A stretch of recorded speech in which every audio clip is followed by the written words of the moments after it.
I'm good. Bright-eyed and bushy-tailed here in Vegas this morning. All right, Bright Light City, setting the soul on Yep. fire. Yep. The city that gets brighter when the sun goes down. Yes, it does.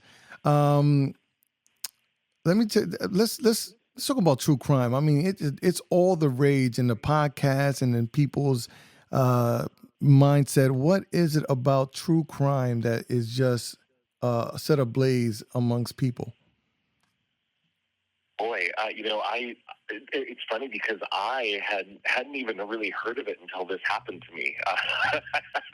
So I got sucked into it, and then I realized, oh gosh, this actually is really interesting. I think in general, it's why do we stop at traffic accidents, right? Why do people rubberneck? I think there's a morbid fascination with this, and I think a lot of us think, it would never happen to us. So let's watch, this crazy stuff that happens to other people.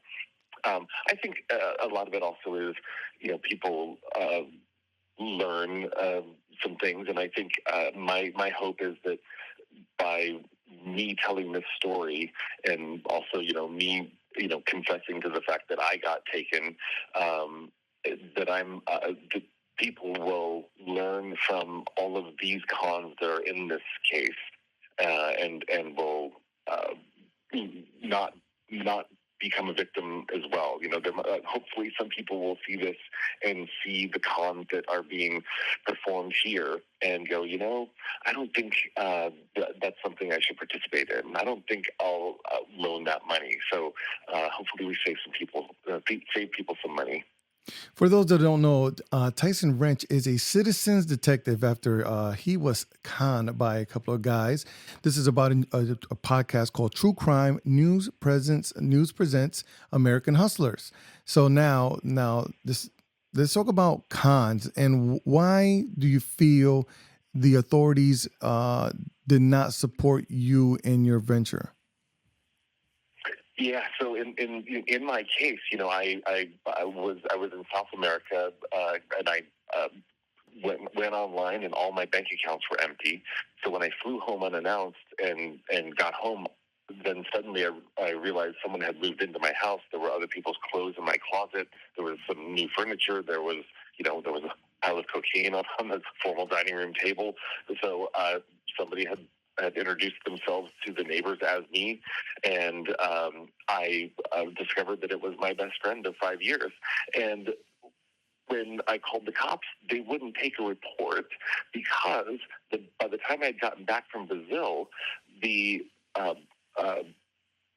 banks had given me my money back, and especially because I knew who was in my house and nothing was taken, there was really no crime. It was just what they would call a squatter, or a friend stayed at your house.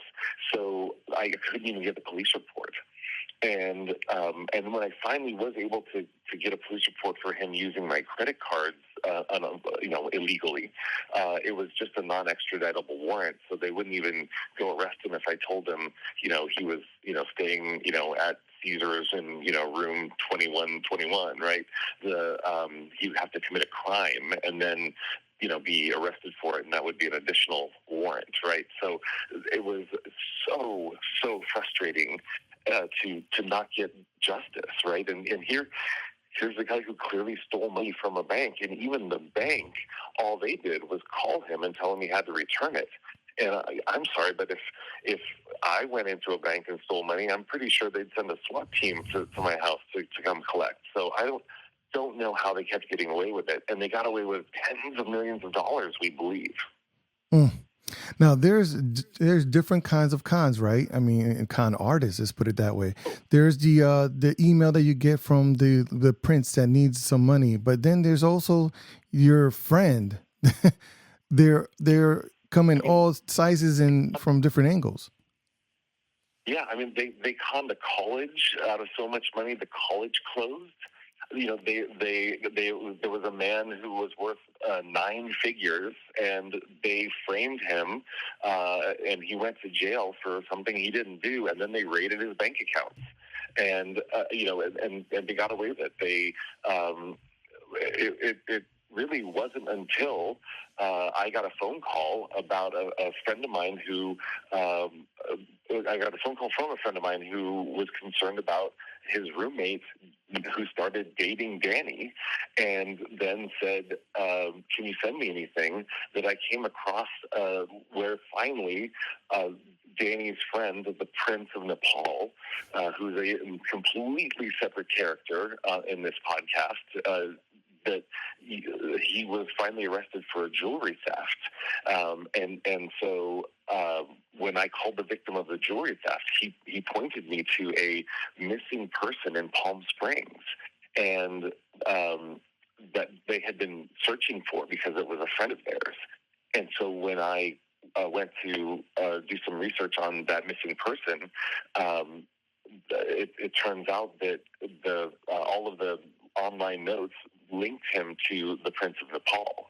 And so I called the Palm Springs Police Department, and they jumped all over it. I was there, the next day with all of whatever evidence I had, from my house. And within a week, everyone was arrested. And that is where the story starts. So I don't want to have any spoilers, but let's just say that that everything goes off the rails from here.